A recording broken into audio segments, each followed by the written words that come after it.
Alors aujourd'hui, je voudrais te parler de créer un écosystème dans ton potager. Pourquoi je te parle d'écosystème chez toi?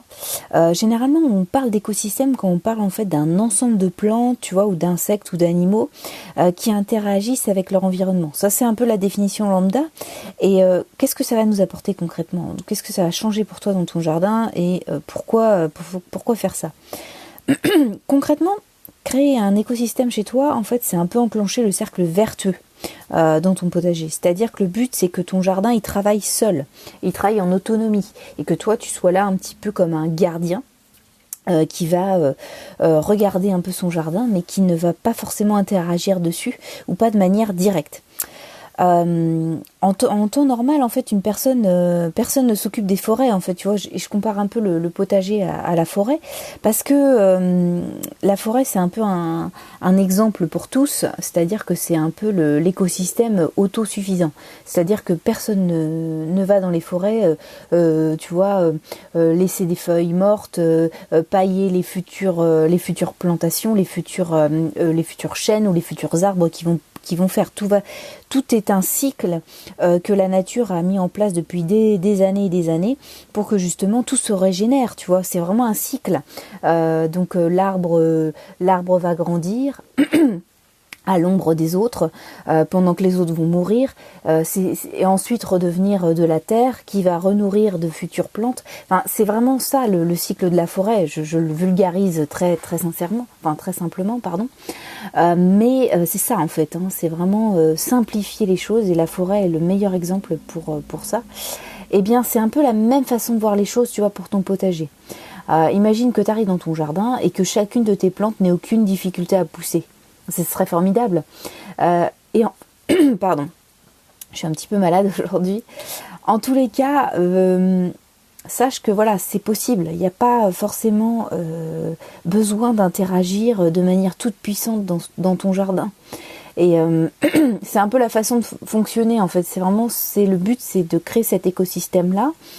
C'est que 90% de ton temps, il soit consacré plutôt à l'observation et éventuellement les 10% restants à réajuster si besoin, réajuster en termes d'arrosage, réajuster en termes de plantation, réajuster sur plein d'autres critères. Mais vraiment donner un petit coup de pouce, mais ne pas être vraiment dans quelque chose de radical, comme on peut le penser au jardin, où finalement le jardinier est tout puissant. Et là, c'est vraiment l'écosystème, c'est-à-dire que ton jardin, comme un système immunitaire, si tu veux, va s'auto-réguler, va s'auto-protéger, va s'auto-suffire. C'est vraiment ça le but. Donc, le but, c'est que tu es vraiment... l'intérêt, c'est que quand tu n'as pas beaucoup de temps, ou que tu pars en vacances ou autre, eh bien, il n'y a pas besoin de quelqu'un H24 dans ton jardin.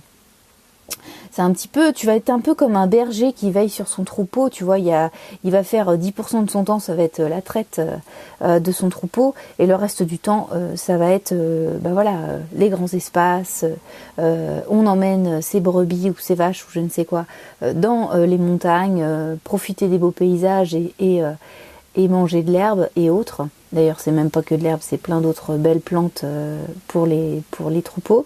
Là, c'est un petit peu pareil, c'est-à-dire que tu vas veiller comme un gardien, comme un ange gardien, mais tu vas interagir sur ton jardin que de manière intelligente, structurée, et ça ne va correspondre qu'à 10% de ton temps réellement.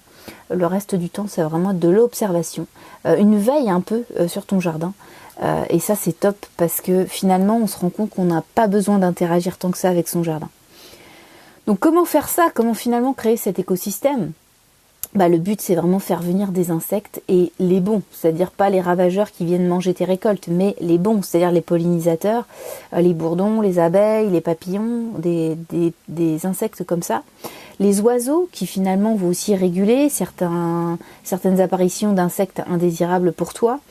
Des plantes qui vont finalement avoir aussi, alors peut-être pas une interaction directe dans ton jardin, c'est-à-dire que tu vas pas planter des légumes qui vont t'apporter quelque chose de concret dans ton assiette, mais des plantes un peu alternatives qui vont t'apporter quand même quelque chose dans ton jardin, c'est-à-dire amener des bons insectes, ou te créer tout l'attirail adéquate pour créer des purins si généralement tu as besoin pour réajuster des plantes malades ou autres, tu vois. Donc ça peut être intéressant.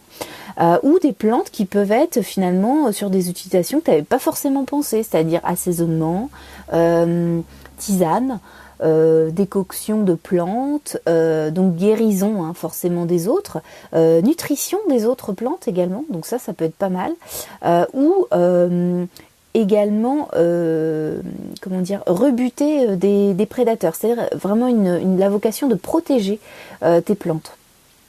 Donc ça peut être vraiment, on va dire, ça c'est l'attirail du parfait jardinier. Tu vois, tu as toutes tes armes, toutes tes aides avec, quand on est jardinier, on n'est pas seul, tu vois, c'est vraiment, t'as tes aides, finalement la nature t'aide via des insectes, via des oiseaux, via des plantes qui sont là en fait, qui ont toujours été là, qu'on a enlevés avec les années, mais qui ont toujours été là et qui finalement vont t'aider dans la réalisation de ton potager, et comme ça tu pourras effectivement te consacrer pleinement à tes légumes.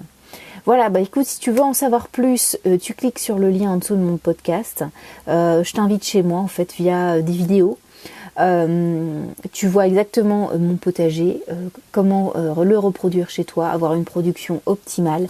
Là aujourd'hui je parle de l'écosystème, demain on parlera de plein d'autres sujets, parce que le jardin c'est vraiment multi-sujet, donc c'est formidable, c'est un apprentissage perpétuel. Écoute, je te retrouve demain pour le futur podcast. Si ça t'intéresse d'aller plus loin et de me poser des questions ou autres, n'hésite pas. Et puis moi je te retrouve demain pour de nouvelles aventures au jardin. Allez, jardine bien, salut!